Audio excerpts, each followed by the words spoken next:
This week, Honda announced brand new color updates for their 2023 Africa Twin lineup, with a few new options for both the standard model and the more touring-biased adventure sports. So in this video, we'll go through all of the specs of the bikes on offer, show you the new paint options, and then if you stick around to the end, I'll show you some interesting sales stats around their DCT models that they also announced this week. So as with previous years, there'll still be two main flavors of the Africa Twin, both of which are powered by their 1084cc parallel twin.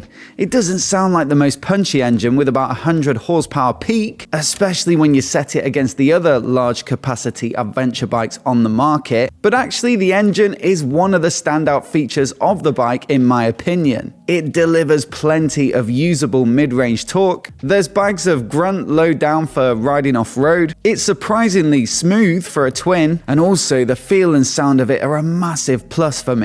It has this nice pulsing exhaust note, aided by a control valve that emphasizes torque and efficiency in the low revs, but opens up for a bit of a roar as the revs climb.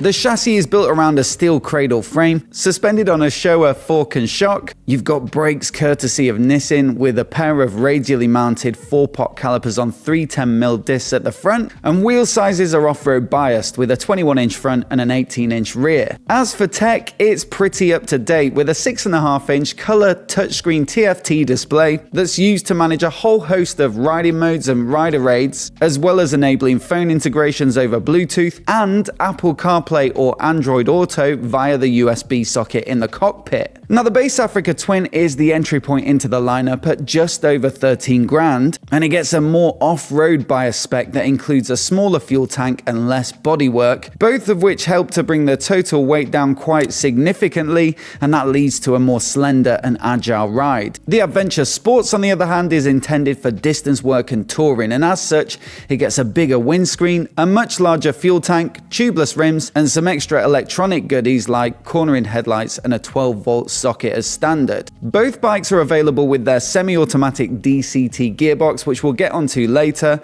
and the Adventure Sports can also be spec'd with Showa's semi-active electronically adjustable suspension. So basically, you've got 6 levels of spec on offer across the whole lineup. So all that good stuff remains the same for 2023, and I've been lucky enough to ride pretty much all the different specs over the last couple of years, so I've linked to a playlist down in the description with all of my reviews. Now on to the new color options for 2023, and starting with the base Africa Twin, we've got last year's Grand Prix Red being carried over, but new for this year we've got an update to the super popular tricolor option that's now called GLINT Wave Blue Metallic Tricolor, and for this year it gets a new blue headlight cowl, a blue front mudguard and tail section, and red and white detailing. Also for the base model, there's still the ballistic black metallic option, although instead of the pop of red on last year's subframe, it's now fully blacked out and gets some slightly revised graphics. Over to the Adventure Sports, and for 2023,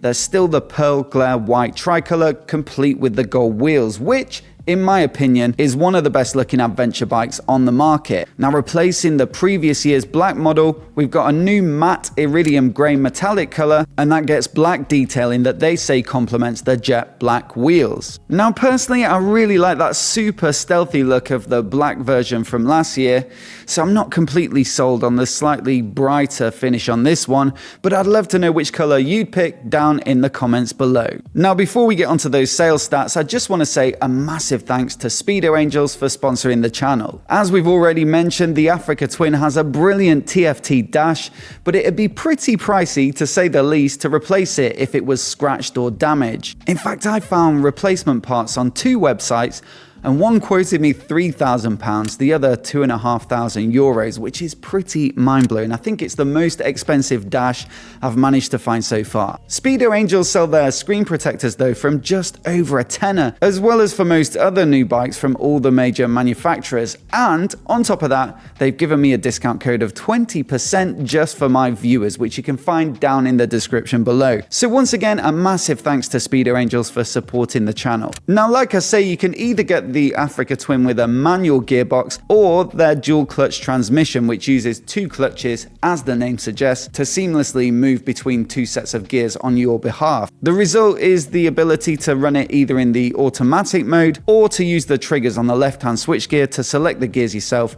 but without having to operate a manual clutch. It is a pretty refined and clever system now, so it uses the inertial measurement unit to shift appropriately when you're cornering. The aggression of the shifts and how long it holds onto the gears is tied into the riding modes, and there's even a gravel mode or G mode that allows you to slide the bike more easily. So like I say, pretty advanced, and be it on the road or at the Honda Adventure Center earlier this year, I've been pretty impressed with it. But I always had the feeling with an adventure bike that is intended to do a little bit of off-roading that most people who buy one would probably go for the manual box. And whilst that is true of the more off-road biased standard model, where 41% of the 2021 bikes sold came with DCT, the Adventure Sports was actually up at 61%. That means that the average comes out at 51% across the whole lineup. So by a small margin, admittedly, the Africa Twin now sells in the majority with DCT. Now for me, it certainly suits that more distance-focused Adventure Sports model best,